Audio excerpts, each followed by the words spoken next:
Très chère Fana de l'émission La Saga des Mannequins, bonjour. Nous sommes dans l'encre d'une très grande école, sinon académie de formation de mannequins. Donc aujourd'hui, vous saurez comment est-ce que les filles s'entraînent avant un défilé, comment est-ce qu'elles apprennent à marcher. C'est 2 fois inné, mais pas très souvent. Donc elles travaillent au niveau de la marche, au niveau de la corpulence, au niveau du maintien et tout. On aura une interview exclusive avec Monsieur Davy Sapia, qui est le propriétaire de cette agence. J'ai nommé Pulsar. Suivez-moi.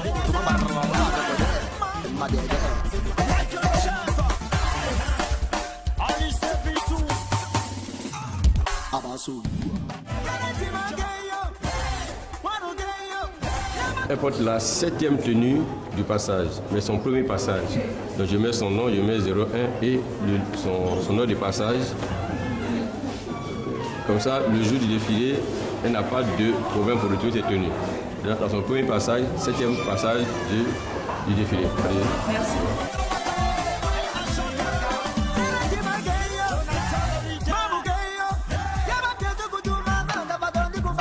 Grand frère, ça fait combien d'années de carrière pour atteindre ce niveau-là de perfectionnement, de connaissance absolue du métier du mannequinat et tout? Ben, je peux dire minimum 20 ans.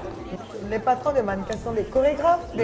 Bon, il y a le chorégraphe, il y a qui fait partie de l'agence de l'agence, voilà, c'est lui qui fait un peu la formation, ce qu'on appelle un peu au théâtre le metteur en scène. Donc le jour du défilé, c'est lui qui ordonne les mannequins à passer sur la scène. Et déjà avant ça, il fait un peu les cérémoniales, tout ce qu'il y a à faire lors du passage, quels sont les mouvements à faire sur la scène, qui passe avant l'autre, s'il y a un détour, donc le chorégraphe fait tout ça. Mais derrière, il y a le manager comme nous qui conçoit... Qui est l'agent. Voilà, qui est l'agent qui recherche les talents pour aller vendre, pour proposer aux utilisateurs. Parce qu'en fait, je voulais profiter pour faire la différence un peu entre l'agence de mannequins et l'école de mannequins. D'accord. Voilà. Parce qu'une école de mannequins comme nous, notre académie, nous formons des mannequins. Nous donnons la formation théorique et pratique pour pouvoir être mannequin. Donc, il y a combien d'écoles de mannequins au jour d'aujourd'hui à Abidjan? Non, pour le moment, nous sommes la seule école. La seule école? La première école de mannequins, l'académie de formation des mannequins en Côte d'Ivoire. Existante en Côte d'Ivoire, c'est Pulsar Models. L'académie Pulsar Models. Au sorti de là, elles ont des diplômes? Voilà, des diplômes, puisqu'on fait une formation en théorie et en pratique. C'est ça qui est la différence. Dans les agences, on apprend juste au mannequin à marcher. Donc ça, c'est la pratique? Voilà. Mais dans l'école du mannequin, on apprend la théorie, l'histoire du mannequin. On parle de l'expression corporelle, la souplesse, l'élégance et l'équilibre même sur la scène. Même de premiers défilés ont été réalisés par des danseuses de jazz. Des danseuses de voilà, jazz. Des danseuses de jazz qu'on a recruté pour faire le premier défilé. Pour dire que la danse classique et le mannequin, c'est exactement les choses qui vont ensemble. On a besoin de l'un, a besoin de l'autre. Je ne finis jamais d'apprendre cette information, oui. Je ne l'avais pas. Les premiers mannequins... Les premiers mannequins au monde ont été utilisés par le grand styliste qu'on appelle Wolf, qui a créé même le mannequinat. Il t'informe que le premier casting au monde a eu 500 femmes, il y a eu 50 qui ont été retenues. Une fois qu'on a fini la formation à l'école, le mannequin doit aller maintenant en agence. D'accord. L'agence est une structure intermédiaire entre le mannequin et les utilisateurs du mannequin. D'accord. Vous voyez, c'est ça. Donc une agence est une structure intermédiaire entre le mannequin et les utilisateurs du mannequin. D'accord. Donc les stylistes, l'agence de publicité, etc. Donc le mannequin, quand il a fini sa formation à l'académie, il va dans une agence avec son diplôme, son CV. Ce que vous faites en plus de ça, c'est que vous créez des événements pour que vos mannequins puissent travailler, c'est ça? Tout à fait.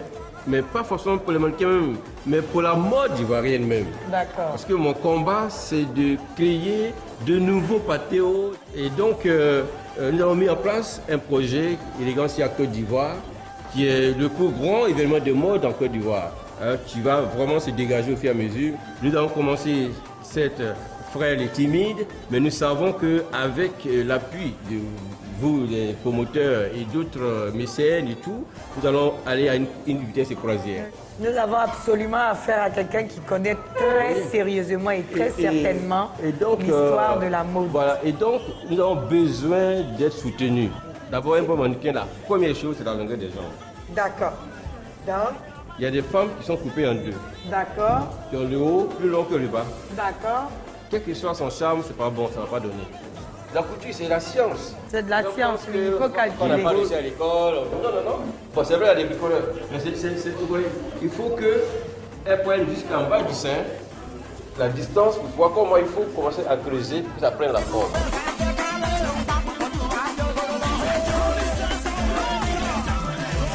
Donc c'est ici qu'un tailleur passe une épaule pareille. Parce que quand on porte, il y a des plis dans le dos à cause du fait que l'épaule est descendue. Et quand l'épaule est carrée, le couturier il a moins de problèmes. Tiens bien. Voilà, ça tient bien. Et le cou doit être, comme je l'ai dit, bien élancé.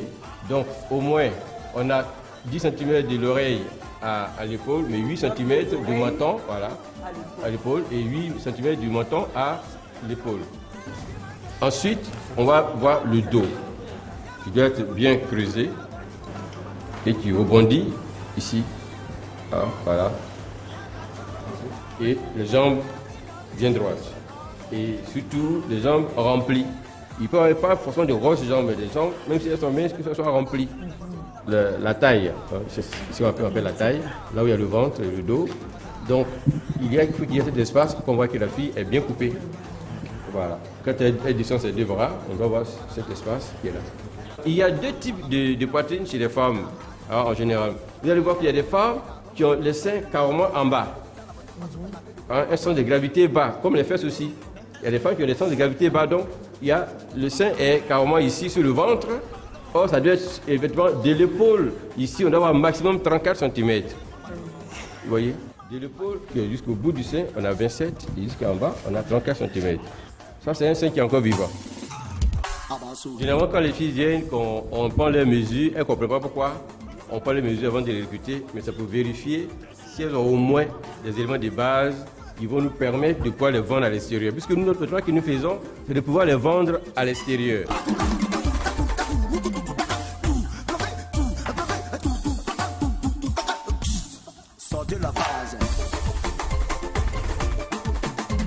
Elle, la différence, c'est que son cou est un peu moins long que la première qu'on a vue. D'accord. Vous voyez? Voilà, tout petit cou, peu, un peu.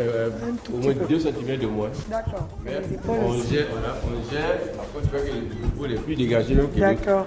Donc ça peut toujours, vous voyez. Donc ses épaules sont plus carrées que l'autre. Plus carrées. Ah oui, c'est vrai. N'importe quelle tenue peut passer. Une tenue sans manche, ça passe. Et un tailleur, ça passe. Une robe, tout ce qui va comme tenue, ça peut D'accord, passer. c'est parfait, d'accord. Voilà.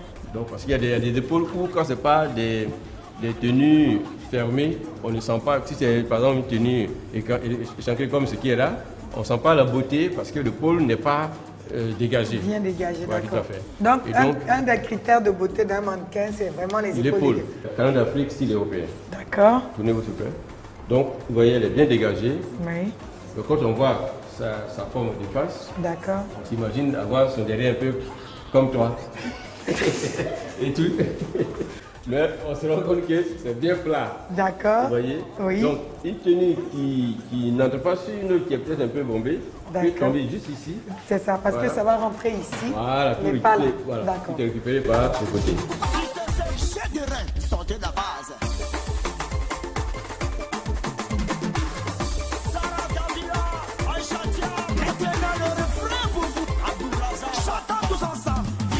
Homme, ça c'est quoi un bon mannequin homme pour toi? Bien, le mannequin homme, d'abord, il doit être naturel. Tenez, un garçon. Voilà. Ouais. Le premier élément qu'on regarde, qu'un mannequin homme, c'est de mesurer. Il doit avoir 86 cm de l'aile à la cheville. L'aile, c'est la limite des fesses au début des cuisses. D'accord. C'est ce qu'on appelle l'aile. Donc, on prend de l'aile à la cheville 86 cm. D'accord. Si c'est plus long, tant mieux. Plus long, tant mieux. Si c'est moins, c'est pas intéressant. D'accord. Donc, à partir de ce moment-là, vous êtes dans la catégorie des mannequins haute couture. D'accord. Ok. Donc, c'est d'abord ça. Et ensuite, il ne doit pas être trop mince ni trop musclé. D'accord. D'accord. Okay. Et puis, il doit avoir aussi les épaules. Ok. Et le tout du cou doit être au moins de 38 cm. D'accord, un gros coup. Voilà. Si c'est moins de 38, c'est pas bon. C'est trop fin. Voilà, trop fin. C'est féminin. 38 cm. Même s'il n'est pas gros, il n'est pas mince, mais il faut qu'il ait 38 cm tout du cou. Donc, il faut qu'on voie le cou et dégager le col. Voilà. Le col, qu'on met les cravates. Quand c'est trop long aussi, le cravate est bas. Et le ventre doit être très plat. Avec des tablettes, si Voilà, possible. tablettes bien, pas qu'il y ait un ventre qui sort et puis un ventre trop lisse. Ouais, non, c'est pas intéressant. Il faut des tablettes. D'accord. Voilà, donc lui, par exemple, c'est un mannequin de normes internationales. International, d'accord. Il fait aux États-Unis, en France, partout. D'accord. Parce qu'aux États-Unis, c'est dit à partir des 86. Oui. Et donc lui, il fait déjà 89 et début 92. D'accord. 90. D'accord. Chez nous, après, c'est maintenant l'aspect moral. Parce que nous, le physique, c'est bon. Mais notre premier travail, c'est d'abord l'aspect moral. C'est pour ça que dans nos séances de formation ici à l'Académie, on a des cours bibliques. C'est la première école qui fait ça, mais c'est ça. C'est pour exercer mon appel. Et donc, on est beaucoup exigeant sur l'aspect moral des filles également.